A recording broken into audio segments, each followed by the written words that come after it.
Good afternoon and welcome to the viewing audience and especially to our distinguished guests. We are here, the second in our series of 6 conversations on the future of public safety in America.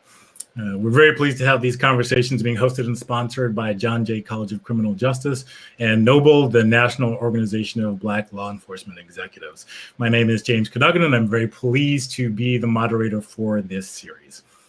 As with last week, these are expert conversations between community leaders and law enforcement leaders to try and answer and get to the bottom of the question of how we get to a new future in public safety. At this moment of reawakening on racial justice and a moment of live and very public dialogue on policing practices, where do we go from here? And it's a really important facet of this conversation that we are being hosted by NOBLE and John Jay, 2 organizations both dedicated to the service and support of Black and Brown communities and the service and support of law enforcement. So I'm very pleased that we'll be diving in today as a follow-up to our kickoff session into the question of how we define public safety. And so we have an extraordinarily distinguished group of guests for you all today. And I'm looking forward to having, as President Mason said last week, dialogue across difference. The first of our guests today is Matt Horace, who is the Chief Security Officer at the Mayo Clinic. Welcome, Matt. I'm glad to be here. Thank you so much for having me. Next is Chief Magnus, the Chief of Police in Tucson, Arizona. Welcome, Chief. Nice to be with you. We have Ms. Brittany Packnett Cunningham, a social justice activist, educator, and writer. Welcome, Brittany. Hi, good afternoon. We have Pastor Mike McBride from the Way Christian Center. Yo, it's cracking. Great to be with your family. Welcome, Pastor Mike. We have the co-director of Forward Justice, Daryl Atkinson. How you doing, James? Glad to be with you all today. Good to see you, Daryl. We have Arthur Rizer, who is Director of Criminal Justice and Civil Liberties at the R Street Institute. Thank you so much for having me. I really appreciate it. What's going on, Arthur? And finally, we have Ron DeLord, who is Police and Fire Labor Relations Consultant and previously a 3-term president of the Combined Law Enforcement Association of Texas. Great to have you. I'm just glad to be anywhere. Really looking forward to this conversation. And as I said, we're looking for a dialogue across difference. And we really want to dig into how we practically move forward from here. As so many have commented, we've been discussing policing practices, police brutality, racial justice in America for decades. And we've studied it ad nauseum. But we have a unique moment right now where we think we can make some progress. And one of the things that we really wanted to do with this panel today was define public safety. And so I want to bring this question to Brittany, and then to Chief Magnus, and then to Matt. When you're thinking about public safety from where you sit and in your roles, what would you want to cue in the public's mind when you say the term public safety? I think, well, first of all, thank you for the question, because I think it is the most essential one of this conversation. Public safety should always look like creating healthy communities from the ground up and not over-policing them from the top down. And I say that as a former educator. I say that as someone who I think is the only woman on this panel, knows just how often safe communities actually begin at home. And that begins, whether or not homes are safe and communities are safe depends greatly on the amount of investment we actually make in the people that live in our communities and the services and support that they need. So more specifically, what healthy communities look like from the ground up is making sure, A, that we are investing in high quality, culturally responsive services from mental health care to housing, paying living wages, and making sure that education is strong. Those are the kinds of services and public goods that need to be funded fully and funded well.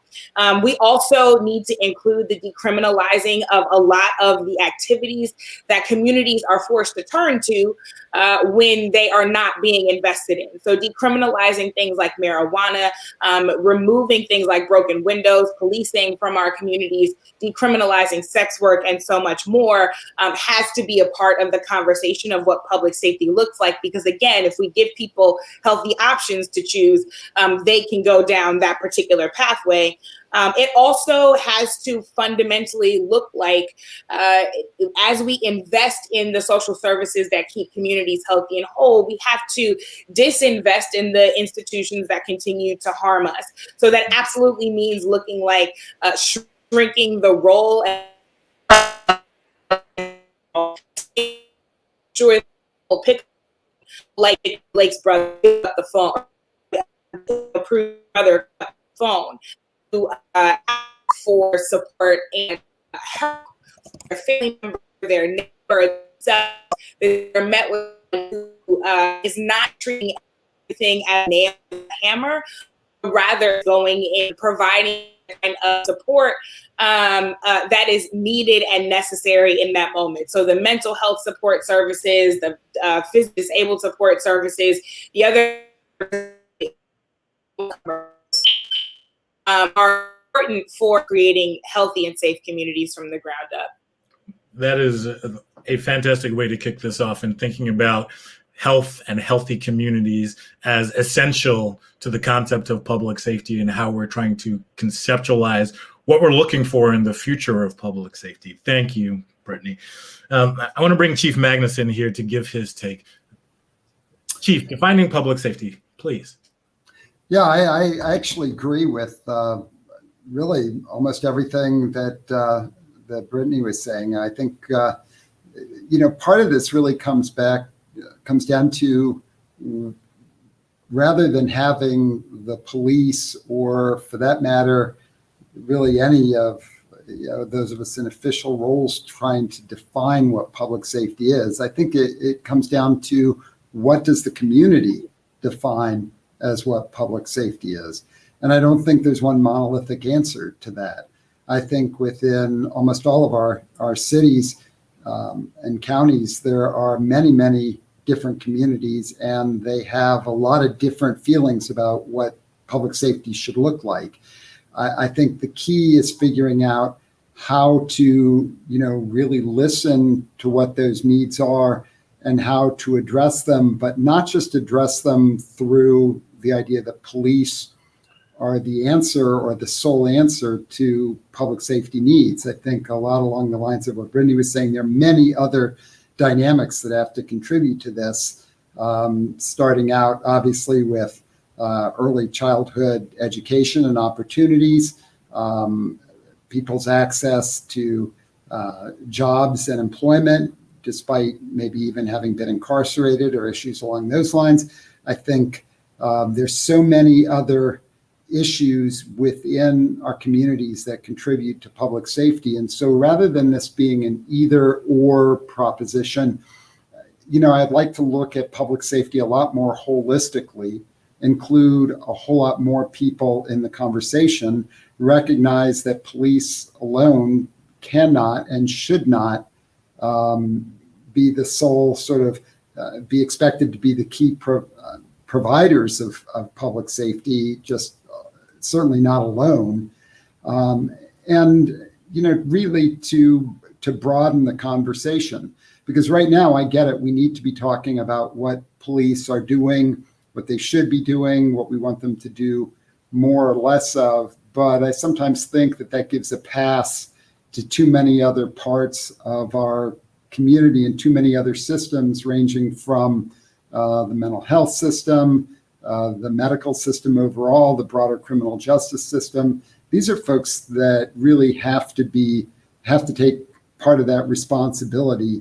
And so I would just call for a broader conversation that looks at this definitely in a more holistic way.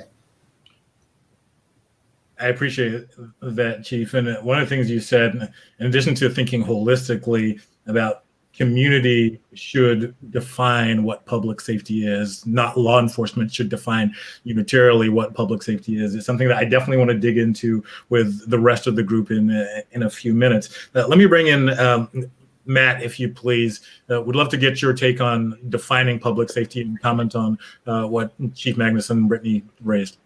I agree wholeheartedly with both the chief and with Brittany, but I think it also begins with understanding that from a public safety perspective, that we should be viewed as guardians and not warriors. I think that's a very important part of this dialogue, but also, as they both iterated to earlier, there are like 5 key areas that impact the public and particularly disenfranchised communities. There's healthcare, education, transportation, economics, and housing. And I think all of those things have to be brought into bear in that holistic approach that Chief Magnus talks about, because all of those things impact people, and they impact perspective, and they impact action.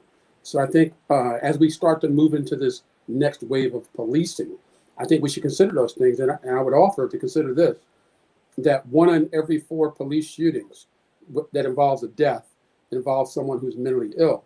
And the mentally ill are 4 times more likely to be killed by police. So even if we look at that one factor, shouldn't we be rethinking who responds to mental health crisis? The idea of who's a first responder and to what crisis, especially when it comes to mental health issues, is so very important. It's something we'll be digging into with another panel in the weeks to come, because that deserves a conversation entirely of its own. But I really appreciate that point. And one question before I bring in another voice here, could you expand a little on the guardian versus warrior mentality? Because that comes up and has come up in police reform conversation for quite some time. But like, if you could unpack it for our audience, I think that'd be really helpful. Well, I think, at some level, we're all taught that we are to protect and serve, and we all sign on and we take an oath to protect and serve. But at some point, there also becomes that idea that we want to go home at night.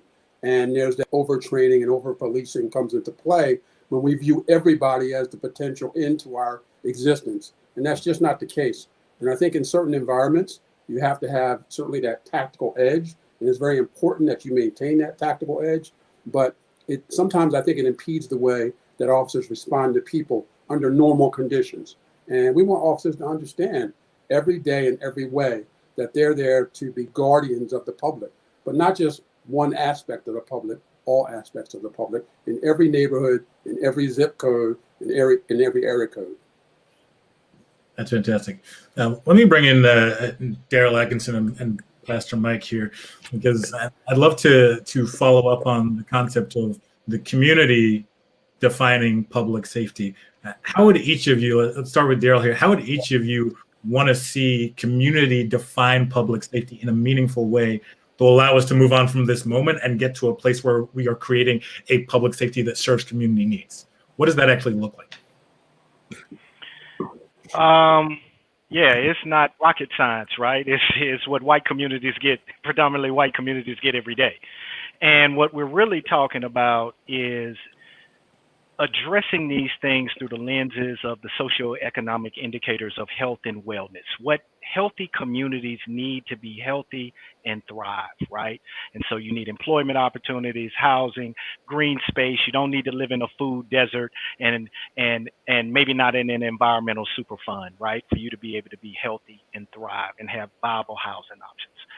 But, I think we're in consensus on the need for that, but I also think we need something else. I think we need, because before you can move forward, you have to know where you've been. And this idea of public safety is such a loaded term because it's never applied to everybody. From the inception of this country, the criminal legal system was not devised for the safety and the protection of Black people and indigenous people. And we just need to be honest about that. The first captors or the first occupiers or the first warriors, if you will, we're talking about the warrior guardian dichotomy. The first warriors were slave patrols who the criminal laws made it illegal for people to be able to transverse across state, and slave patrols would go catch those people, right? And they were implementing the law of the land at that time.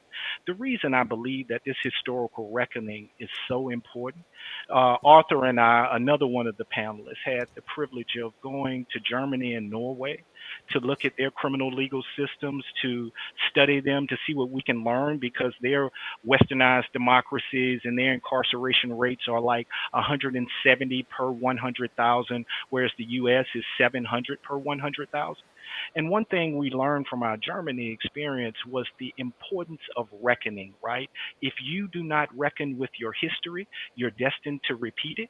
And what we see in this racial caste system as America is that it never ends. It just keeps remixing, changing different forms, and the criminal legal system and the police are used in each one of those forms. So until we're willing to do that historical work, think about how many unprosecuted and unapprehended Black murders have occurred. The police were actively engaged in that oppression, and we need to be able to reckon with that, as well as other parts of our criminal legal system need to be able to reckon with that, because we've never had a valid social contract in this country. You know, basic social contract theory is that me as an individual, I give up some of my individual liberty to the state, and the state provides safety and security for me as a person. That's never applied to Black people, to indigenous people. So we're continuing to try to build this house on shaky foundation. I love that, Daryl. So looking backwards to go forwards and the idea of truth and reconciliation, Pastor Mike, would love to bring you in here for your perspective. Yeah, I believe everything everyone has said is I'm in total agreement with. I think the future of public safety has to be one about reimagination.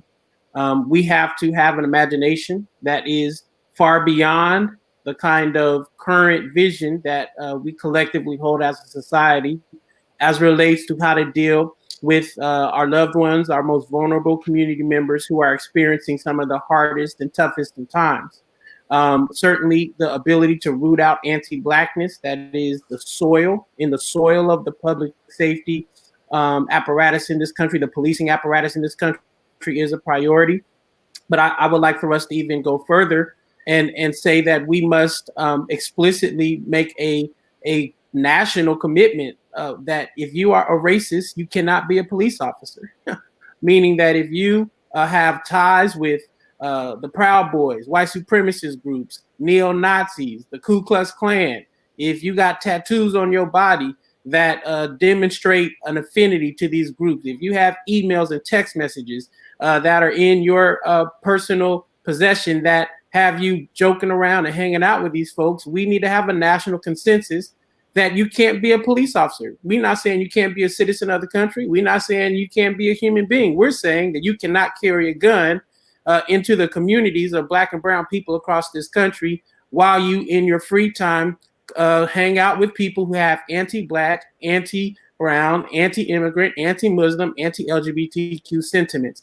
Making a zero tolerance around our comfort level of having such individuals freely patrolling our communities with the power of the state at their disposal has to become, I think, a baseline of agreement for both law enforcement leaders, community members, and our political leaders as well, without feeling that we are attacking the police departments because we are saying we want to purge them of folks who have these kinds of sentiments.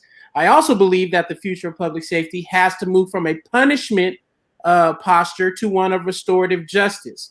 And so that, I think, helps us to then think differently about de-escalation and the ways that we approach the kinds of communal violations that do not rise to violent crime.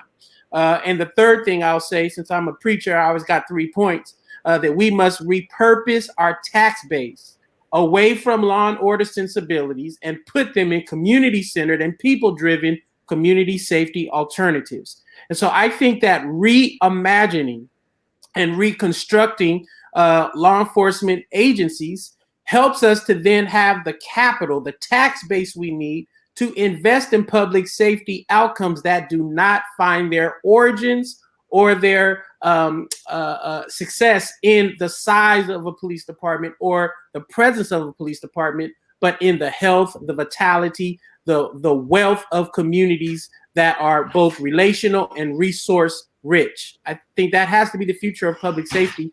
And I hope that we all have the imagination to make it so. You packed a lot in there, Pastor Mike. This is a fantastic, and I think exactly what we want to dig into. And the concept of reimagination, touching on anti-Blackness, zero tolerance for police misconduct, and racism, going from a punishment to restorative justice model, and thinking about public safety, and then, as a practical matter, repurposing a tax base to allow us to actually make those changes and invest in communities. I want to bring in Ron and Arthur to comment, because I think this is how we get to the nuts and bolts of moving forward from here. Ron, first, if you please, would love to hear your sense in response to Pastor Mike and the rest of the panelists commenting on how we should conceptualize public safety today. Well, most of them stole my thunder, and you'd probably be surprised that I haven't heard anything I disagree with. Just to not repeat it, but to cover what I think are a couple of points. And I've spent more than 50 years. I was a policeman in 1969. So I come from a different era, but I've spent my lifetime working with the police, trying to improve policing. And I've spent the last decade or so speaking to police unions about reforms and where I think this country is going, where it needs to go. But I'll say this. Let's first stop the war rhetoric. We don't need a war on drugs. We don't need a war on poverty. We don't need a war on this. And I know I'll get all kinds of hate mail from my friends in the police side, but there's no war on police. And there never has been. There may be moments of things of which you feel like that, but that's not true. Majority of people, they support the police, but they don't always agree with how the police are used or how the police act. And so first, let's stop that, because that warrior, there's a side for learning defense, as the chief said, and some of the others said, but the other half of that is the police do not get to decide how they're going to police. Now, some police officers believe they do, and some chiefs believe they do, but that's not true. And I think it's been said. The community decides what type of laws they want, what they want enforced, and what they want the police to do in their mission. This rhetoric, that just drives the wrong message. They're there to provide safety and peace to people. And in return, the public tells us what to do. And I tell the officers over and over again, you don't get to decide this. If they want you to do X, then they pay you to do X. And if you don't like it, there's plenty of jobs out there for you to go do. You don't have to be a police officer. It is a privilege and an honor for me to spend 50 years representing them. But I do think we constantly need to be reviewed, and we constantly need to have our mission examined by the public. Community agency and accountability. Those are really important parts of what we started to dig into. Arthur, would love to bring you in here for your perspective too. Yeah, I mean, I have so many thoughts. Daryl and I duel sometimes, but on this issue, we pretty much agree. And I come at it from a center-right limited government perspective, but at the end of the day, it's the same place. I want to dig in on a couple things and add some facts and some texture around some of these issues. So we talk about guardians, not warriors, but the culture of policing continues to be a warrior-like culture.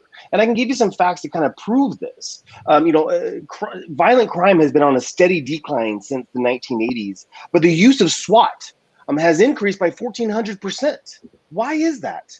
And part of it is because of boys and toys, but a lot of it has to do with the fact that the culture of policing has revolved around this idea of soldiering. And I think it's really important to remember the mission of policing is supposed to protect and serve, even the bad guy. But the mission of a soldier is to engage the enemy in close combat and destroy them. Those are fundamentally different things, and things that we need to ensure we separate. Daryl talked a lot about history, and I think that we very often, white America, conservatives, like to divorce history from the on-the-ground truth. But the history of policing, some of the first police units were slave hunters. Those are important things to consider. But I think that I've done a lot of research around police mentalities and police cultures, and I'm going to share with you one tiny little piece of it real quickly to put this all in perspective for you all. So I asked a whole bunch of questions, but 3 that are really important. I asked officers, do you think that you have any problem with police officers being dressed like soldiers, carrying military-grade equipment on routine patrol? So not the tactical edge that we heard a second ago, routine patrol. And over 80% of my officers that I interviewed, and I spent 351 hours in police cars riding with officers, and I was a cop myself. The vast majority said, no, I have no problem with that. Second question I asked, do you think it changes the way that officers perceive themselves? And the vast majority, over 70%, said yes, it makes them more aggressive. Third question I asked, do you think it changes the perspective of the community? And again, the vast majority said yes, it scares them. And if you smush those 3 questions together, they don't have a problem with it. They know that it makes officers more aggressive. And they know that it scares the public. That is a cultural issue. We are hiring better officers today than we ever have. That's a fact. You can look at it on paper. But we still haven't changed police culture. And the last thing I'll say is defining public safety. I agree with everything that was said. But in this country, every time we've had some type of tragedy, the Great Depression, we redefined what welfare and safety nets look like. 9/11, we redefined what for good or bad, what national security looked like. But after the murder of George Floyd, and we see this incredible upheaval across this country, we see the government not acting in a limited way. So my conservative brothers should be screaming, and sisters should be screaming at the mountaintops. For some reason, we're not really willing to redefine what public safety means. And I think that is something that we need to fight, and we need to fight for, because nobody's going to give it to us. And it's something that I'm basically devoted my life to. I love that reminder, Arthur, that limited government principles should be supportive of the kinds of reform that all of you are talking about. And there's remarkable consensus here about the complexity of policing reform, but also the simplicity of what we're actually trying to get to. The fact that our society needs to look at policing holistically, not as a siloed function of law enforcement, but instead a part of a set of municipal and government responses to community needs. And we need to define public safety as such and resource it as such.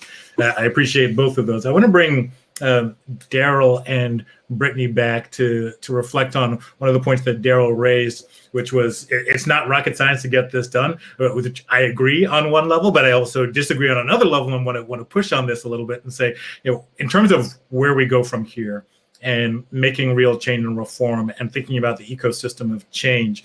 When we talk about community voice, a lot of people say we want to incorporate community voices, but a whole lot of folks don't do that very well, especially when it comes to Black, Brown, and Indigenous communities. So I would love to get both of your perspectives on the incredibly effective grassroots work that is being done right now. Both of you are part of that. But when we go forward and try to capture, to define, and make real a new future of public safety, how, as a practical matter, would you like to see our policy processes and engagement processes evolve to meaningfully incorporate Black and Brown and Indigenous voices into them? I'm happy to take this one first, although I'm very interested in Daryl's brilliance on this. I find it fascinating. You called it, you said that we are remarkably on the same page, and I find it remarkable as well, not because there are not ways for us to find what we agree on. I fully believe that there are. But because we all seem to be aiming toward the same target, and yet we're still in this problem. So clearly there is something happening between theory and practice that is slowing us down here. And so I appreciate the question. And I want to say very fundamentally that I come at this as an organizer who believes in the call to defund the police, who believes in moving the money from institutions that harm us to the institutions that can be poised to help us if they are not only fully funded, but fully supported at every level. And so I want to be fundamentally clear about that, because for me, what that means, again, in moving from theory to practice, is making sure that the actual process of engaging and listening to leaders in the community and everyday folks who experience marginalization is not only inclusively democratic itself as a process, but that actually their suggestions and wisdom and ideas are being deposited into an institution that is actually built to respond to them. And I think what is important to recognize, and I say this as somebody who was on the ground in Ferguson, which was 15 minutes from my home, was on the ground in Baton Rouge, was on the ground in Baltimore, sat on the Ferguson Commission, sat on President Obama's policing task force, and listened to and engaged in a lot of the same conversations that we're having right now in 2014 and 2015 and 2016. And what many communities, not all, but many folks in many communities are saying is that the solutions that you now seeing you're willing to come around to in the law enforcement community are the things we demanded 5, 6, 7 years ago, and you refused to budge. So now that people are making heavier demands, higher demands, more transformative demands, you want to go back to the things that we asked for in 2015, and you can't necessarily blame people for not wanting to actually be on board with that. So recognizing that engaging the community means not just seeking the voices who you know are already going to agree with you, because they're not actually going to challenge the actual institution that you sit in or that you lead. I also think if we're very honest, we have to reckon with the role that police unions are playing in this conversation.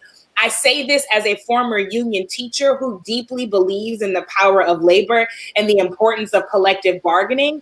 But when you have opaque processes that do not involve or are exposed to the community, that allow police unions, for example, to actually delay the questioning of officers that have killed or harmed somebody, that allow police misconduct records to be expunged after a certain amount of time, that use their dues to actually create political weight in the state space, such that police bills of rights are passed, like the one in Louisiana, that prevents police officers from being questioned for up to 30 days after they have killed someone, and can help give police officers access to the evidence that will be used against them. That's not a fair system. That's not a system that actually wants to engage and truly listen to and be responsive to the demands of a community. This is what happens when we get into the details of it, because it can be exciting to talk about all the things we have in common in theory. But when we actually put pen to paper, these are the challenges we have, and folks are reticent to give up the kind of power that prevents justice and accountability in our communities. Brittany, you just defined our way forward for us. The theory versus practice gap is something that we're really invested in here. And this is the precise as an educator, it's like all I think about. Also, we want to come to the question of defund, abolish, divest, defining that. I think it's a really important piece of the puzzle. And then, of course, the question of unions. But Daryl would love your reflections and comments, too. Yeah, Brittany took us to church. I agree with all of that. I tend to, think of myself as a reconstructionist rather than an abolitionist. I like to think about what I want to build rather than what I want to tear down. And knowing to reconstruct, I have to dissolve this current system, right? There has to be, Dr. King framed it this way. Different thought leaders have framed it different ways. He called it a revolution of values. There has to be a fundamental reordering of society, right? Now I'm going to go zoom in to the super practical, James, because you asked for something super practical, because I believe to get to that fundamental reordering of society for decision makers, and decision makers are super practical too. They're responsive to the constituent base that elects them, right? Unlock the vote. End felon disenfranchisement in every state of the union, right? Because once Black folks and Black communities have substantial equal voting power in comparison to other communities, because what disenfranchisement does, it just doesn't disenfranchise that individual. For example, in North Carolina, in over 25% of our state, the disenfranchisement rate from Blacks compared to whites is 4 times the rate, right? Some of our most populous metro areas, Charlotte, Mecklenburg, disenfranchisement rate Blacks to white is 7 to 1. Wake County, where Raleigh is, 6-1. Buncombe, where Asheville, where you go up in the mountains to the Biltmore, 7-1. UNC Chapel Hill, 8-1. So that divests Black communities of substantial equal voting power. Therefore, you can't elect decision makers who are going to be responsive to you. So until we can unlock the vote, right, and give folks, at least from an electoral perspective, the same voice, the same weight, the same power that other communities have, it makes perfect sense for a policymaker not to listen to you because you aren't the one putting me here, right? So that's something super practical that we could do that I think will begin leveling this reordering or ushering in the reordering that I fundamentally believe that has to happen, because we're not going to have safety and security for all communities under this current system. I just don't believe that. I think the evidence is overwhelming. It hadn't just been a one bad day, America. You know, when you bump into that coworker at the water cooler and they snap off at you and you're like, man, they must be having a bad day. America isn't having a bad day. We've had a bad 400 years. The evidence is overwhelming that we have deep racial fissures in this country. The evidence is overwhelming because of the pandemic that capitalism works for a few, not for the many. The evidence is overwhelming that patriarchy is deeply embedded in our system. And the evidence is overwhelming that heteronormativity and that you have to be and look a certain way is dominant in our society. Until those things are dissolved, we're going to continue to remix this same old song. Well, if Brittany took us to church, you kept it there, Daryl. I appreciate that. The Reconstructionist in you, I'm stealing it. I think that's a fantastic way of thinking about the future. But voting power and ending felon disenfranchisement as part of our need, that's something that we really need to explore. That hasn't been raised yet in the conversation we've been having in this series, and I think is incredibly important. Thank you for that. I want to bring in Matt, because Brittany raised the question of union power and the fact that our conversations around policing reform haven't focused as much on the role of unions in reform, or as many have said, in stymieing reform. That's a really important thing for us to be able to understand, interrogate, and deconstruct for the purposes of thinking about where we go from here. Would love to get your perspective on that. Well, first, I think going back to what my co-panelist said earlier, talking about policing culture, right? So there's a saying in leadership circles that culture eats strategy for lunch. So many times even the greatest leaders with the greatest plans are fighting uphill against policing culture, which says that we do things a certain way, we act a certain way. And then supporting that culture are many of the unions that refuse to just come out and say that certain things are wrong or unacceptable because of their duty to protect their own constituents. So we saw it in George Floyd, we see it in other cases, and many of the chiefs that I know say that the unions can be the bane of their existence in many ways. So I think we still have that to deal with. But you know what I think is really fascinating, that when you leave law enforcement and you get into private industry or other industries where you're really looking at data and outcomes, I think it's really amazing that from a policing perspective, we haven't begun to taken on the issue of what are our outcomes and what are our solutions. And we're not treating policing like a business that has stakeholders and constituencies. And I think once we get to that place, if we ever get to that place, hopefully, you'll see a lot of these incidents start to change and evolve. I have no doubt that we're hiring better people, but the better people are still coming into a culture that says it's us versus them. Even now, we look at some of the things that have happened. You still have this, we're on this side and the rest of the world is on that side. I think of the whole Blue Lives Matter issue. You know, I told someone last week that when I was in policing, I always felt like my life mattered. And everything and so many different things that we do and get and receive benefits are all slanted towards us in service. I don't know how we get to a place where we have to remind the world that our lives matter just because the Black people and others are saying Black lives should matter. That's really thoughtful. When it comes to outcomes, I want to come back to that because I think it's a really important part of what we want to talk about. In so many other facets of society, we talk about benchmarks, we talk about metrics, but outcomes for a thinking about public safety and how communities define public safety is so very important. Can we bring in Chief Magnus for his comment? Because I really want to follow up on this thread on unions and thinking about the practicality of police reform that Daryl and Brittany raised, the gap between theory and practice. Where do you see unions playing a role right now, but what would you like to see going forward? Okay, come on. Unions are going to continue to exist in policing in many places other than even in a right-to-work state like where I'm at. Cities can make the choice to have labor unions, as my community has done. Most of the larger cities have made that choice. And I think there is a role for police unions when it comes to the same basic things that union and most other areas of work exist for. Certainly wages, benefits, overall working conditions. These are things that I don't know how too many people that would disagree with that role. Somehow that's gotten greatly extended.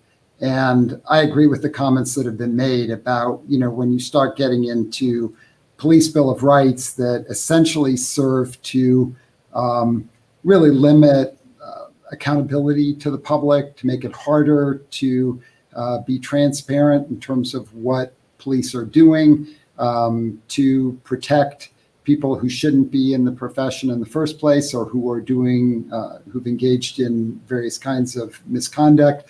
This is completely unacceptable. But how does that happen? This is the thing that fascinates me when we start talking about, unions, as if this is just something that existed, union power just sort of descended upon us, which is nonsense. Unions got their power from elected officials that made choices about, what they were willing to accept or trade off in terms of receiving union support, usually political support, often involving substantial amounts of money. They made the choices about how far the rights of the union could infringe into basic management rights. So now I find it sort of interesting that they're backing off and people are pointing at unions as if they just came to exist on their own without any other factors at play.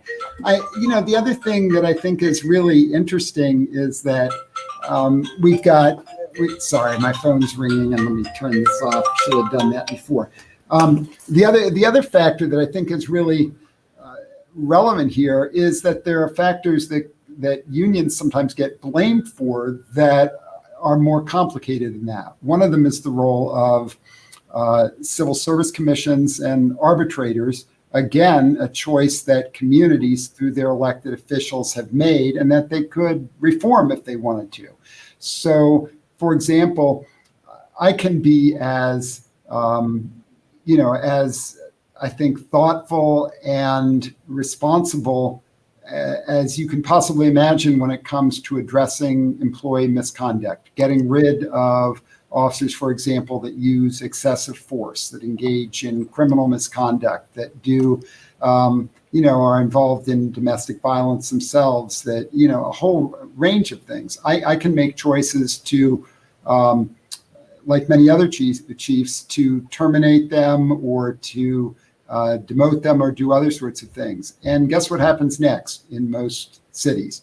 Those employees, yes, through their unions, I get it. The union is the vehicle for this. They go with usually pretty capable and often pretty well compensated attorneys in front of an arbitrator or a civil service board. If it's in front of an arbitrator, what happens more oftentimes than not, I saw this over many years in California, is that arbitrators are selected with the idea that they have to be acceptable to both parties. Therefore, they like solutions that neither really piss off one side or the other. They know they're not going to be selected again if they side with management too often. Likely the converse is true as well. So they tend to try to find middle ground, which is often really inappropriate when it comes to people being returned to police departments who shouldn't come back. Civil service boards the same way.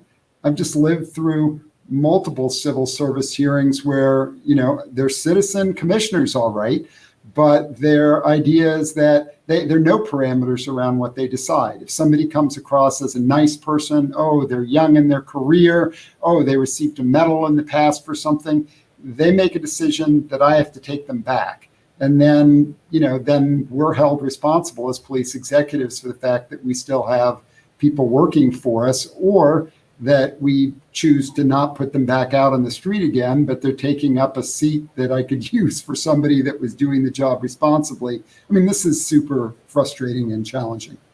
That's a really important structural challenge that I think goes under-heralded in the conversation around police reform and unions, and thinking about arbitration and civil service commissions is a great stake in the ground to plant. I appreciate that, Chief. I want to bring in Ron and Arthur on this as well, given their law enforcement experience, and get their take. Ron, if you would first on where we are today in the union dialogue, because I know you have some interesting thoughts on this. Well, having spent my life doing it and written a number of books on it, I don't disagree in practice with Brittany or the Chief. I think it's far more complicated than that. I think that if you believe in due process and you believe in the right of someone to defend themselves, particularly in a unionized environment, then you have to accept at times you're not going to convince the arbitrator. You're not going to convince the citizens who serve on the Civil Service Board. But let me break it apart, because we could spend the whole program on just this issue. First, I make no excuse for working in my lifetime to help police officers and police unions understand how the political system works in America. We didn't invent it. We have learned to play the game. We have raised PAC money. We have tried to influence people. So when I see pandering politicians who say, oh, I'm not going to take police union money anymore. But what they didn't say, they're going to continue to take everybody else's money. They're going to take lawyers' money who work at the DA's office. They're going to take business alliance. They're going to take the wealthy developers, the land people. They're going to take everybody's money, but for political purposes, I just won't take the police money right now. You want to fix the political system, stop the legalized bribery that our political system is based on. Everybody who wants influence and a voice and access has to play the game. And secondly, if the police unions are so powerful, every reform election in the United States in the last 4 or 5 years that I can name, Rochester, New York City, Nashville, and more, Washington State on unnecessary force, every one of those elections passed to create the reform against police opposition. So we were so strong, we would have won those 6 or 7 elections. We lost them all because the people that put the reforms forward won the public support. And every day we endorse, we don't always win. So I make no excuse for that. I don't want to delve in and eat up the time over this use of right to see files. That only applies to administrative discipline. Every police officer and every member on this panel, when standing before the law, has exactly the same rights. The police have no more rights than anyone else. They can be arrested at the scene. They can be Mirandized. Having a union contract, no union contract is immaterial in a criminal case. But once the criminal is decided and there are no charges, you stand before the chief administratively. That is a different standard of evidence. And we have built places where the officers have a right to be prepared and stand because they're giving a statement against their self-interest. They are compelled as a condition of employment to give a statement that can be used against them, at least on the civil side. So I don't want to drag it on, but I make no excuse for us playing the game. But you know what? The chief's absolutely correct. The police did not sign their own contract. Elected officials, chiefs agreed to it. People agreed. This is a good system. And all of those contracts come up every 2 or 3 years, and you're welcome to bring your issue to the table. I deal with it every day in bargaining, and our unions make concessions. We work on concerns. And finally, one last thing. When you say police unions oppose reform, that's saying you have an idea for reform, and we may not like all the elements of it, therefore we're in opposition. We're not in opposition. I'm not opposed to civilian review boards. I'm not opposed to transparency. I do have problems with subpoenaing people to a panel that could be made up of really a star chamber. That's my beef. Anyway, enough said. I've done my rant. Thank you. It was a perfect rant for the purpose of this conversation, Ron. In particular, the focus, and this came up before, the politics. Right. It seems like we have these conversations about reform and policing policy that sort of stop at the water's edge of politics. And then we separate those two conversations and don't have them together. So I appreciate you bringing them in particular, talking about the role of campaign contributions and what that means for the system of governance that we have. That's something we'll definitely want to come back to. Arthur, I want to bring you in here on this. Yeah. Listen, I'm a libertarian. I don't believe in any public unions, period. If you have a monopoly over your job, you shouldn't be unionizing. I know that's an unpopular position, but I mean, listen, the reason that we have problems with unions and the reasons we have problems with qualified immunity and a host of other areas is because it promotes bad culture. I know I'm going to keep going back to that because ultimately that is really what I feel is the ultimate problem. There's a study that came out of Oxford University where they looked at how strong the union contract was and they compared it to use of force complaints. And shocker, the stronger the contract as it went to discipline, the more use of force complaints we have. There's literature and study after study after study that says that unions are part of the problem when it relates to police discipline and ultimately police culture. I mean, for a living, I write legislation and I try to get it passed. And every time I talk to a legislator, they'll say something to the effect of, have you talked to the unions yet? Have you passed this through the unions? And almost always the unions are against us. So the unions are part of the problem. I think there's so much literature out there that it's almost a point that's kind of frustrating to keep arguing. But really, the reason they're a problem is because of the culture issue. And I'll say one thing real quick. If I said, "Hey James, tell me by year the epitome of a great American soldier," you might say 1945 after World War II. You might say 2005 when we were in Afghanistan. But I guarantee you wouldn't say 1965. It's because the culture of the military was corrupted, and we had to tear it down and rebuild it to get back on track. And that is what I think fundamentally we need to do with policing. I know it's harder than the military because it's not a monolith. We have 18,000-ish departments around the country. But when a chief of police has the same professional development in many cities as a rookie, that's something that we should be looking at. Field trained officers is really what I focus my research on. And the vast majority of in fact, almost every single field trained officer that I interviewed, when I said, "Is your job prestigious?" they said, "No, it's not." What is prestigious? SWAT, different types of jobs that have like a cutting edge tactical element to it. I do not think that unions are the problem of culture. I think unions are part of the problem of policing that leads to culture problems. It's one of many. One of many. History is a huge part of it as well. Thanks so much, Arthur. I want to bring Chief Magnus and Ron back in very quickly to see if they have any follow-up comment, and then I'm going to take the conversation a slightly different direction with Pastor Mike. Well, Chief, you want to go first? I'm flexible. Look, I hear you when you say the comments about culture having some tie to unions, but I don't buy it as the predominant thing. Not even close. I think first of all, the way how we recruit people into this field, the people that we're looking for, the focus of that entire effort needs to be radically thought. That has a huge influence on organizational culture and perpetuating a certain kind of culture. Police academies, again, cannot be overstated.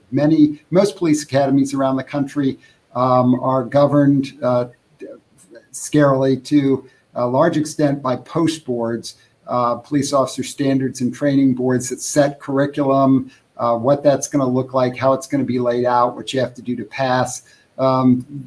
These standards in so many places are so wildly outdated and out of touch with what community wants. They set a tone going all the way back to the earlier discussion of this sort of warrior mentality. You start right off learning about, everybody's going to kill you.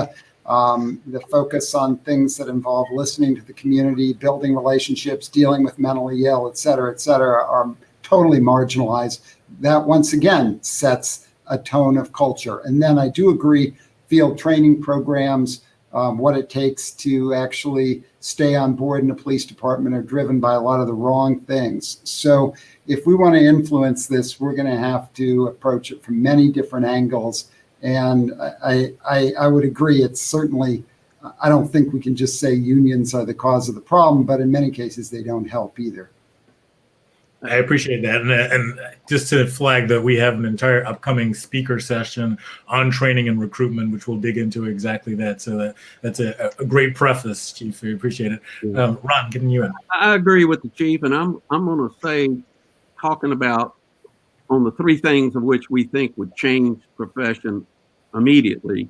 But I just want to say this, and I'm reading all this academic stuff that's out there. Some of it is good, some of it's garbage. Some people pick a point and then they try to prove it. I can tell you now, all the officers in Atlanta, at-will workers. The officer in Williamson County that was involved in custody death, at-will worker. No union, no contract. The guy in Fairfax, Virginia, at-will worker. A large portion of the United States have no union, no contract, and they're still involved in controversy. So when you say, well, union workers are more apt to do this, that's not correct. If you say is, the majority of the large cities are unionized and the majority of the shootings come out of large cities, yes. There's no policeman running around thinking, well, I'll shoot someone because I got my union card. That's just BS, and I don't accept that study, and you're welcome to your opinion. I appreciate that, Ron. The dialogue across difference is what we're looking for, and that's the kind of perspective we want to elicit here, because we're not going to get anywhere unless we are able to talk about everything together and then find some shared interests and a way forward. So thank you for the candor. I want to bring in Pastor Mike to reflect on actually an outgrowth of this conversation around unions, really to think about what Brittany raised in terms of defund, divest, and abolish, 3 words that are in headlines every day in newspapers across the country right now. While we are in that generative moment of discussion about how to think about policing, we'd love to get your perspective as a community leader, as a faith leader, as a criminal justice expert on what those 3 things actually mean and what are activists and grassroots organizers and ordinary residents and citizens trying to accomplish with raising defund, divest, abolish. Well, I'll start off by saying that I am not a latte liberal person. Someone who drinks, lattes. I don't even like coffee. I'm not a liberal. And I believe that we should abolish the police. And I think what this conversation reminds me of, I think Brittany mentioned this around, the consensus that people like to believe we have. I think we have to start telling the truth that we don't have consensus. And that in this country, there is a move to claim we have consensus around things that we don't, in order for us to be kind and nice.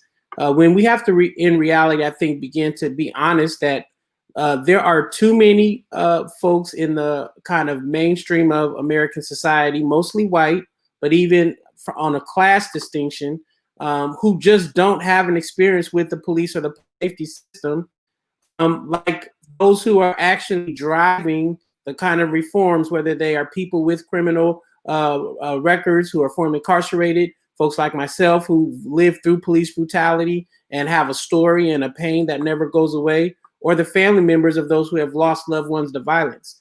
In my city of Oakland, we know that 94% of the city is law abiding, according to the Oakland Police Department, their own data. 6% of the community they say commits crime. So they argue that 94% of all police services are focused on 6% of the population. The Prison Policy Initiative says that 5% of all police arrests are for violent crimes. And so we have to ask ourselves the question, if we have such a small number of the population that are actually hitting a level of police or at least of violent crime or community violations that would require something beyond a communal interaction or intervention, why then do we have such a system that takes 30, 40, 50% of our municipal budgets in order to try and police 5, 6, 10% of the population. I want to submit to you that the reason we have that is because we have a system of policing that we have become addicted to that is okay in sacrificing certain bodies on the altar of a imaginary public safety framework, rather than doing the hard work of reimagining a use of our taxpayer funds that allow us to have community safety alternatives that are funded by the same budgets that are used to fund these monstrosities of public safety police departments that are disproportionate to the outcomes that we want. I think that when we talk about abolish, when we talk about defund, when we talk about divest, we are talking about what we say we're talking about. And it is a historical conversation. For some who have just joined the conversation in the last 10 years, this may feel jarring to you.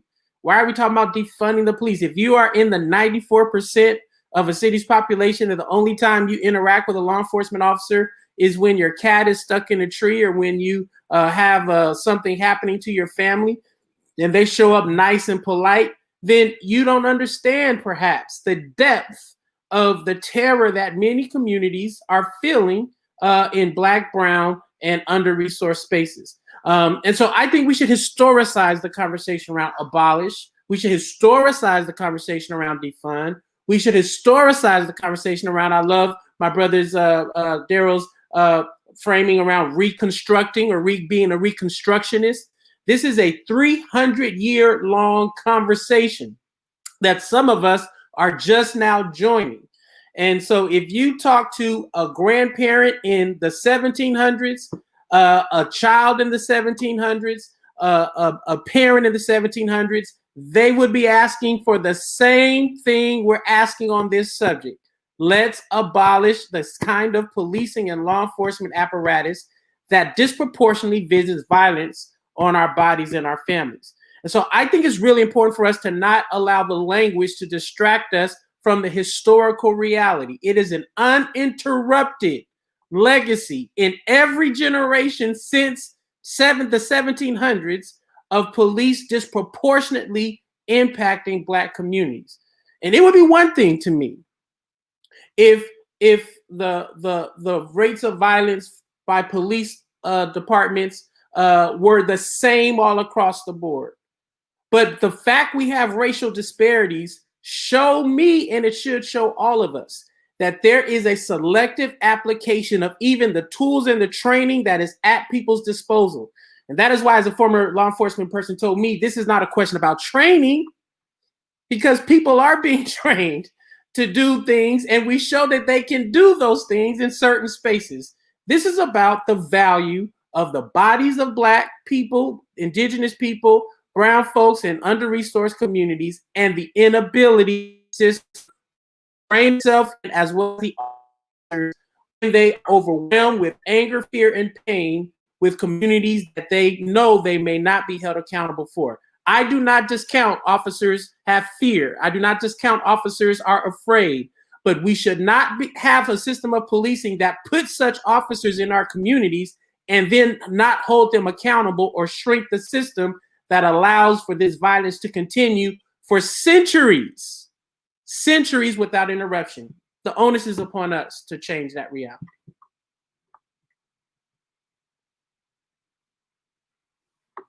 Is so important is the historical nature of the conversation we're having about policing, that it is not new, that police violence is not new, that trying to assess racial disparities that are massive, observable, and consistent, and figure out what we want to do is not a new conversation. And part of what we need to do is to be able to ground that conversation, as you said, about defund, abolish, and divest, the budget misalignment you talked about, make sure that the historical context around that is elevated at the same time as we're having a dialogue in places and spaces where people haven't previously been accustomed to, familiar with, or understand the deeply rooted nature of policing practices that we want to eliminate. And as we move towards a new future of public safety, that historical piece is so critical, and I'm so glad you raised it. Thank you. Can I just say this quick thing? it's really important for folks to understand that at some point we are being willfully obtuse to suggest that we do not know this. The Kerner Commission in the 60s put out a whole report on this, right? So even in our lifetime, we have had federal reports in every decade that is spoken to what needs to happen. The report recommendations don't change. The politicians seem to change. The victims don't change as it relates to the community, but our inability to do what the reports we put out can't get traction. And I just think it's really important for us to not attempt to complicate this. It is fascinating to me, and I'll stop here, that people want to be in power, but don't want to use their power to end the systems that harm folks. We have a situation right here in the city of Berkeley where the police chief said that if you took away his tear gas, he would only have the options to shoot protesters. And we cannot even in a progressive city like Berkeley get city council members to vote a no confidence for a police chief for making that in an open city council meeting. These are progressives and conservatives who seem paralyzed on the issue of police accountability, even though we know what the best practices are. And so I just want us to continue to not overthink something that is so basic. We have evidence, we have recommendations, we don't have the political will, and that is what we must shift and change. I appreciate that so much, in particular because I'm a one-man band about the Kerner Commission 50th anniversary 2 years ago. It said exactly what needed to happen in policing, and as a country, we simply failed to follow through. So we're in the same space and place now. Just as Brittany said earlier, we talked about this in 2014, 2015, did the 21st Century Policing Task Force, and we're still having the same conversation, say 5, 6 years later. Brittany, would love to get your perspective here because you've been on the front lines of the most recent conversation and the latest iteration of our analysis on where policing needs to go, how we think about public safety, and in particular the safety of Black and brown communities when it comes to policing. You know, I just want to co-sign and high five my friend Pastor Mike because everything that he's saying is precise and necessary. And this point about power is the entire point, right? I believe fundamentally what we are facing here is that because these changes, whether they are small reforms or full transformation, full abolition, or anywhere in between, what we are fundamentally talking about is a shift and sharing of community power, which means that some folks are not going to recognize the power that they thought they had. And that fundamentally is a threat to the status quo that people are uncomfortable with. So all of it, every single injustice that we face in society comes back down to power. And this is no different. I also want to point out, and I think it's really important to do so, that in the midst of a conversation where, again, to repeat, we had some kind of magical consensus in the beginning that I don't believe is real in practice. One of the things that seemed to be agreed upon is the importance of listening to members of the community. And I am a member of the community who knows that I have a great deal of access. I have a privileged educational background, which allows me to speak to these issues in a way that is recognized and seen as legitimate by mainstream audiences and actors. I recognize that I have access to tables like this and can have the ear of folks who sit in positions of power on the issues that I care about. And even in the midst of this conversation, with all of that privilege, I got mischaracterized on what I just said about police unions, because I started my entire conversation with talking about the importance of unions and collective bargaining as a former union member myself, but differentiated between how police unions have been operating as one, not all, but one of the factors that we have to deal with here, and how different they behave from, say, a domestic workers union or a teachers union. And so if we talk about listening, we actually have to do it and respond accordingly. And I think, frankly, what I just experienced, and I also think what one of the other panelists just experienced in being mischaracterized, is precisely the frustration that community members have. because we keep being asked to come to the table, to sit on commissions, to be a part of the commissions and the committees that help change things, continue to put the wisdom and the energy and the tenacity into offering those solutions and those ideas, all for them to be mischaracterized, to not be listened to, or for the institution to itself be unable to actually respond to the recommendation. So I think that I wanted to pull that out for a second, because I can only deal in truth. And that's like what we just watched happen was a microcosm of how communities are feeling right now. It is part of the reason why they have less and less desire to engage. It is part of the reason why, if after 50 years and 40 years and 10 years, we keep seeing the same recommendations, a lot of people are saying it looks like the system that is working precisely as it was designed can actually be reformed. So we need to start completely over. And these are coming from legitimate spaces. They're not ill-informed. They're not uneducated. They are based just as much in research and history as they are in personal experience, because a lot of folks keep being brought to the table and not actually listened to. The last thing I want to bring up, and I'd be remiss not to do this, especially as the only woman on the panel and a woman of color, the ways in which violence has been visited upon women, women of color, and Black women through systems of incarceration and policing broadly are continuing to wreak havoc today, and far too many of our conversations are not inclusive of them.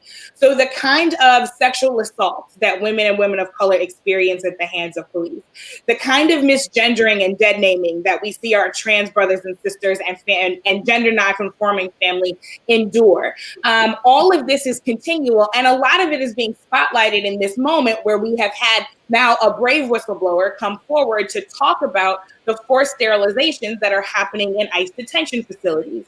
We have to remember that the criminalization of poverty, the criminalization of homelessness stands alongside the criminalization of immigration in the same way, because all of these systems are rooted in the same thing. So when we talk about abolishing police, we mean ICE too. When we talk about the kind of indignities and the violence that people endure, we are not just talking about the things that result in fatalities. We are talking about all of the indignities in a range of things that happen before a life is taken and up until a life is taken. And if we are not intentional about including the ways in which that violence is continuously, to Pastor Mike's point, visited upon women and gender nonconforming folks, then we will not create holistic solutions to actually face the full problems that we're dealing with. I appreciate all of those points so much. And I want to stick with you just for a second, Brittany, just to hone in on the three things that I heard you say that I think are worth digging into and making sure that we lay down some markers for the future of these conversations. Number one, that power is the point. That whether we're talking about voting rights, we're talking about budgets, or however we want to frame, defund, divest, abolish, union power is the point, and we need to have some realpolitik about it and address that.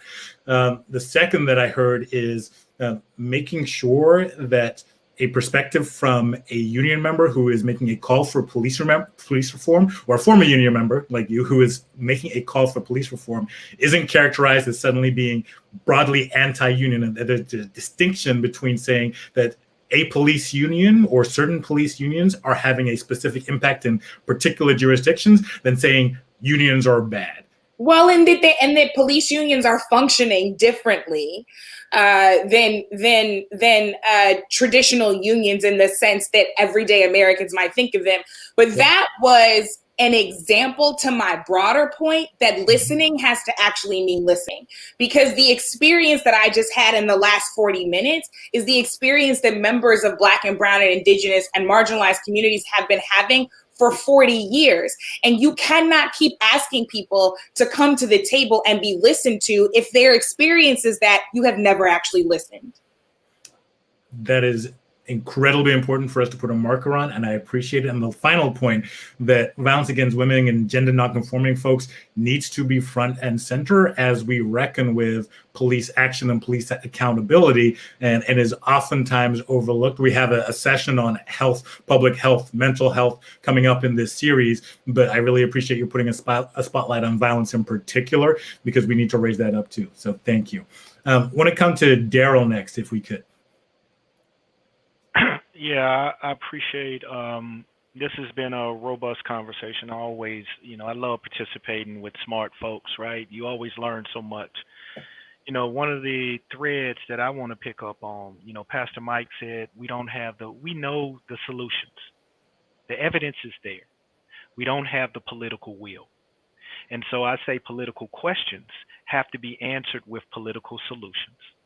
They're the only solution that you're going to answer it with, right?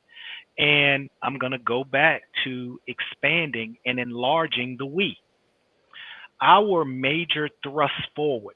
And so I'm a reconstructionist. So my job is to go study previous periods of reconstruction to see what I can learn to help usher in this new.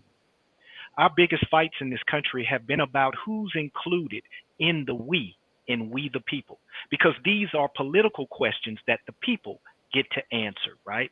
So we'll go back and look at the first Reconstruction. First Reconstruction, we remixed slavery, passage of the 13th, 14th, 15th Amendment.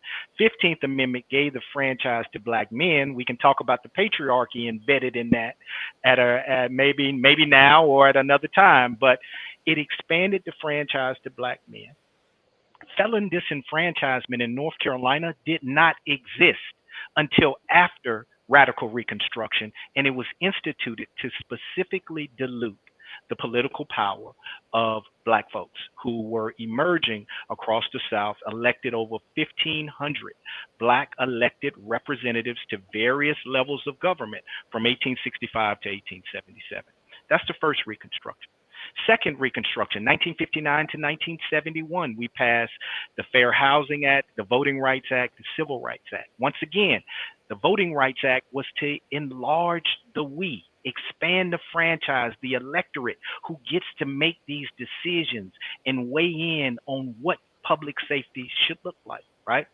And that expansion of the franchise, you know what it was motivated by? Many people give the catalyst of that expansion to the franchise to Bloody Sunday. Bloody Sunday was motivated by the killing of Jimmy Lee Jackson days before. And as a result, to quell the angst that the people had, the local organizer said, we're going to march people from Selma to Montgomery, right? To quell that angst, to give folks something to do. That kicked off Bloody Sunday, which ushered in the Voting Rights Act, right? Once again, to usher in this third Reconstruction, we have to enlarge the we. We have to expand the electorate of who gets to weigh in to elect representatives of what public safety, to determine what public safety looks like. So I'm going to go back again. In the practice of disenfranchising roughly 6 million people every electoral cycle, it makes no sense, right? And when we went to Germany and Norway, it was interesting. Those folks never are divested of their rights. They keep their right to vote. They vote right in prison. We also do that in 2 states in this country, in Maine and Vermont. And you know what's interesting about that, James? Maine and Vermont are the whitest states in the union, and you can vote right from prison. We have to be honest about what's happening in this country, reckon with it, and change it. Otherwise, we're just shifting deck chairs on the Titanic on a sinking ship. Daryl, political questions have political solutions. That is such an important part of clearly what we are honing in on today. I appreciate that framing and enlarging the we. Another one of your phrases that I am definitely going to steal. I want to bring in Arthur and Matt for their perspective on this. Arthur, first. I think you may be muted. Matt, do you want to jump in? Sure, I can. Well, I can't disagree at all that we have to expand the we, but the we can also include the almost 1 million law enforcement officers in the United States. But I think I think it's culturally disingenuous to suggest that racism and bias and discrimination are issues in every fabric of society except for law enforcement. A lot of my colleagues would have you believe that that's actually the case. It's not the case. And those of us that have worked in the field for any measure of time can tell you that it's not the case just by the things that we see, hear, and experience. So I think until we just come to grips, just like corporate America has done, particularly over the last 3 to 4 months, how many organizations have come out and said, we're dedicating $100 million to anti-racism efforts, anti-bias efforts? I think law enforcement largely, just like Chief Cunningham did back in 2016, he came out when he was president of the IACP and said that policing has been the face of discrimination. Let's acknowledge it. Let's deal with it. Let's come out with some measurable, data-driven outcomes, and let's all come together and work towards that end. I appreciate that so much because, to be honest, in these dialogues, anytime we talk about race and racism, all of a sudden it becomes a very challenging set of conversations. And the candidate you're asking for and what you're putting on the table, I think, is really important. Thanks so much, Matt. Arthur. Yeah, I mean, intellectual honesty is the currency we need right now. We really need to be open and transparent about the truth. And we have to accept data. Something that I keep, a wall that I keep running up against is this new thing that's happening in America. If you don't like the data, we just deny that it's real. We just say it's not real. I mean, it happened in this conversation. I mean, there's a study that did an empirical analysis that looked at police unions, the strength of protection for discipline, and looked at use of force. Not even bad use of force, just use of force. It didn't even distinguish between the two.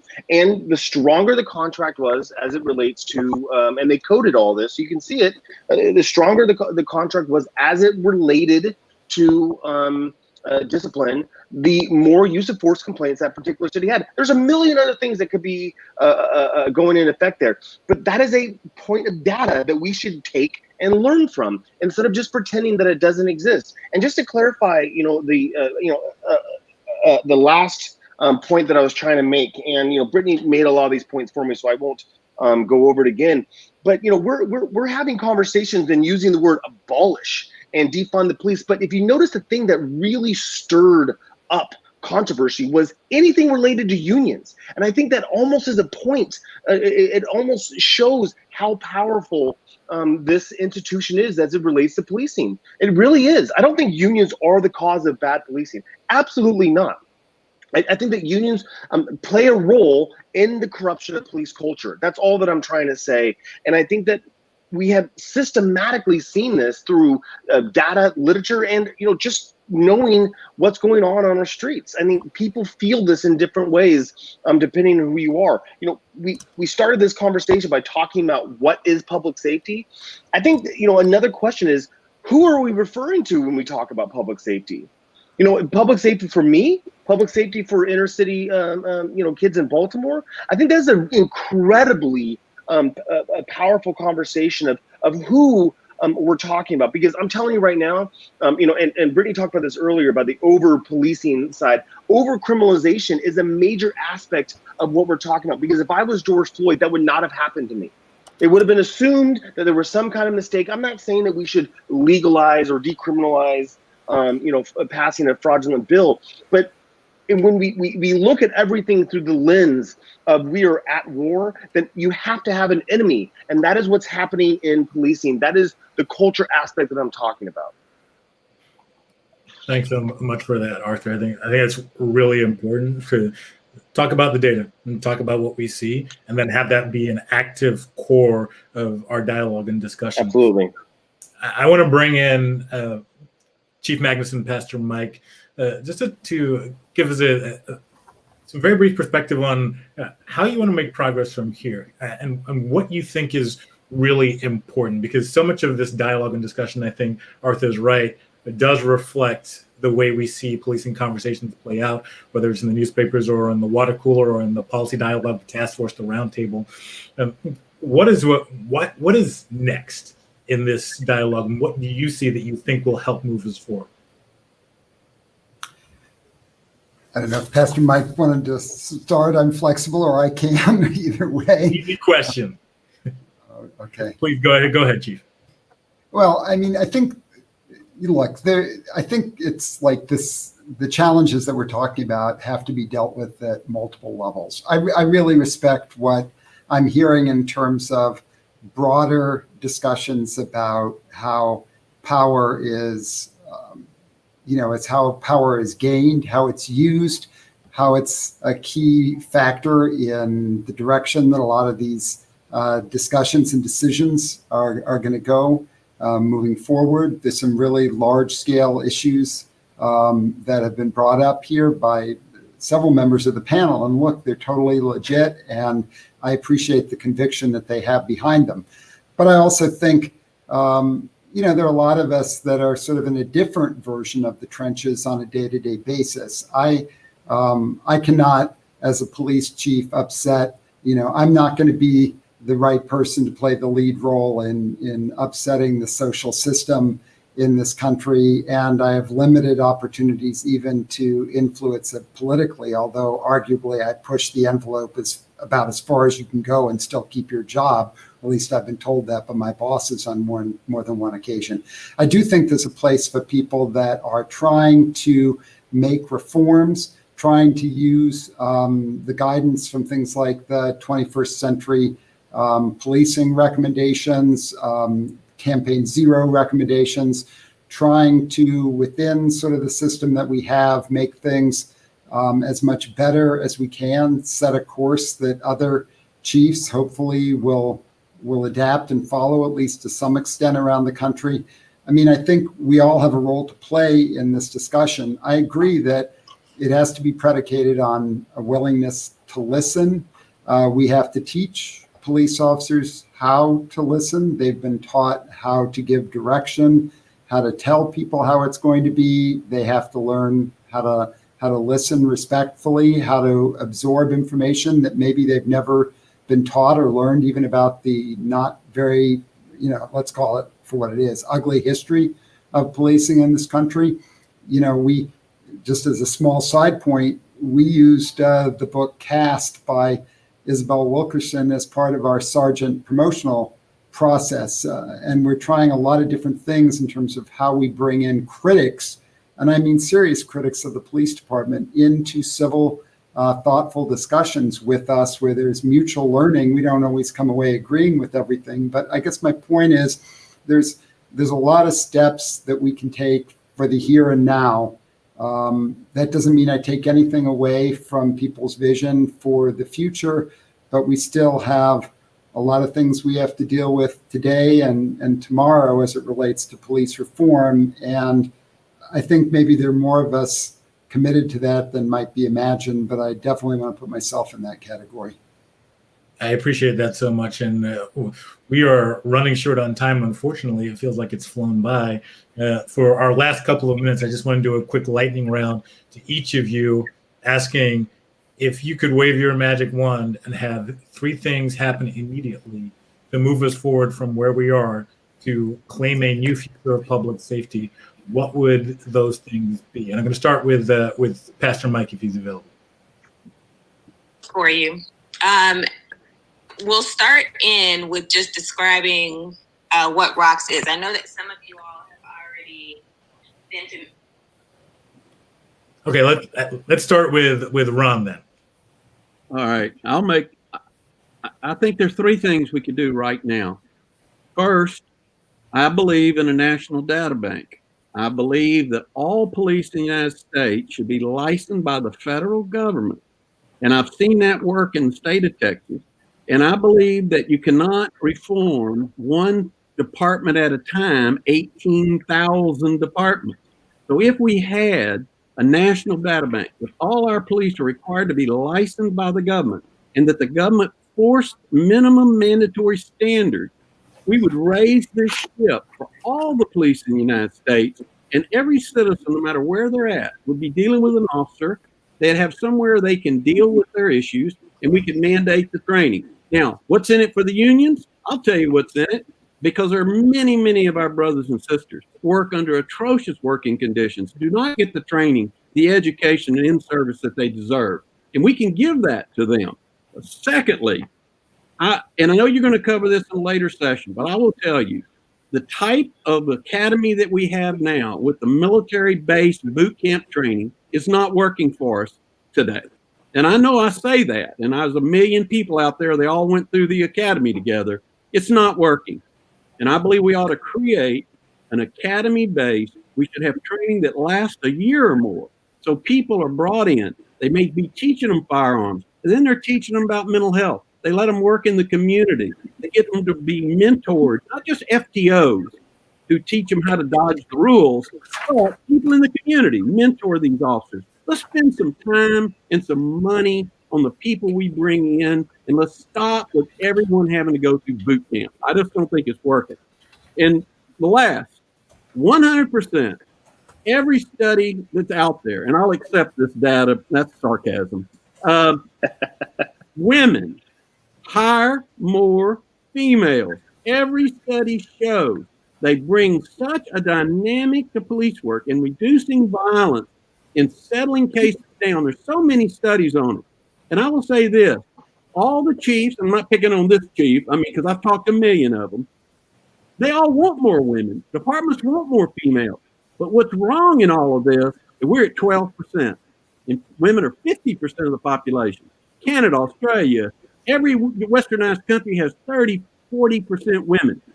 You cannot offer women this job and not change the culture and the environment and the working conditions. We have to have job sharing, flex time, part-time, and extended leave for them to have children and to come back into the workforce. Currently, you're in a major department and you have a child and you have to leave. You're not coming back. So don't just say, I want more females, but don't do anything about improving the work environment so it's female friendly. You do those three things, and I guarantee you this ship will start turning in a better direction. I appreciate that so much, Ron. Moving to the next for our lightning round, Pastor Mike, your three things. I'm sorry, I missed the question. I had to step away. Very quick lightning round of three quick things that if you want to see, what you want to see happen in the future, right? If you could say right now, these three things will get us somewhere, what would those three things be? I think we should have a zero tolerance, adopt nationally a zero tolerance, that we will not have any officers on our police forces that have any connection to white supremacist group, alt-right groups, any folks that have these public associations, I think is an important benchmark. I think we should start to move many of our conversations into a budgetary conversation that aligns with the priorities of said community outcomes related to public safety. And I certainly think that we also need to ensure that we are really looking at the kind of community safety alternatives that address neighbor-to-neighbor violence, gun violence in Black and brown communities across the country. I think we should be continuing to have more of these conversations about the strategies we know that reduce gun violence without locking up more of our loved ones, and use those as driving forces in the conversation so we don't have people feeling like we have to sacrifice public safety, quote unquote, related to violent crime while we are talking about shrinking the footprint of policing in our budgets and in our communities. I would argue those are three things that I hope we can put on the table in short order. Perfection. Thank you. Coming next to Matt. Three things from my perspective. Have a national standard for hiring. It shouldn't be the case that you could be hired at 19 in Oakland and 21 in Arkansas. Number two, make diversity and inclusion principles a part of leadership development and competency-based appraisals in police agencies. And number three, where at all possible, include citizen review boards in accountability mandated use of force, civil rights complaints for police departments. Fantastic. Coming to Arthur. Yeah. So first, Ron and I butted heads a little bit, but his three were pragmatic and actually absolutely supported by all the data and literature out there. Those are really good policy solutions. The three that I would say is one, first and foremost, the tip of the spear of policing has to be promoting human dignity. Police officers need to understand they're of the people for the people. And I think that is a key element. Two, I've said it a million times, culture, until we understand that police culture has serious fundamental issues with it, we're not going to get very far in changing police departments in any meaningful way. And the last is transparency with the data that associated policing. Cops should want a light shine down on them. And I think if we did those things, we would end up in a much better place relatively quickly, actually. Thanks, Arthur. Daryl. Radically shrink the policing footprint, right? So, James, we worked in Obama DOJ, and I put that qualifier because we got a very different DOJ now. At the federal level, ending the COPS office, eradicate that office, and also radically change federal burn jag funding that greases the wheels to many of these departments to buy much of the equipment that they don't need. Two, with that radically shrinking the policing function, there's also got to be some legislative changes. We got to civilly deal with some of these issues. In North Carolina, last year we had 1.9 million unique case types. 93% of that is nonviolent. 85% of that is misdemeanor in traffic. We have to reduce the number of encounters that we put this particular institution in contact with our people. Two, civilian review board with both subpoena power and disciplinary power, right? Because if you know that the community that I serve is going to hold me accountable for what I think it could potentially change behavior.